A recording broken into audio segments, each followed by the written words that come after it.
আচ্ছা, চশমাটা মনে হয় আপনার খুব পছন্দ। যে চশমাটা দিয়েছে সে খুব পছন্দের। এই যে শুনুন, জি বলেন। আপনাকে আজকাল দেখছি না যে। সারাদিন আপনার পিছে ঘোরাঘুরি করবো, অত জিনিসটা আপনার ভালো লাগবে না। ভালো লাগবে না? আপনি দুজন বেশি বুঝেন কেন বলুন তো। শুনেন, এটা ধরেন, বাসায় গিয়ে এটা পড়েন। আজকে আমি আসি। আপনাকে একটা কষ্টের কথা জানাতে এই চিঠিটা লিখলাম। আমার বাবার দিনাজপুরে পোস্টিং হয়েছে। আমরা ফুল ফ্যামিলি কাল ওখানে চলে যাচ্ছি।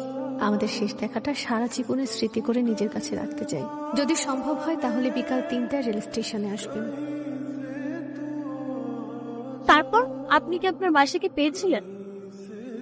এই দেখো তোমার জন্য কি আনছি। আর একটা কি করব বলো? তোমার কথা চিন্তা করলে প্রথমে সেই চশমাটার কথাই যে মনে পড়ে।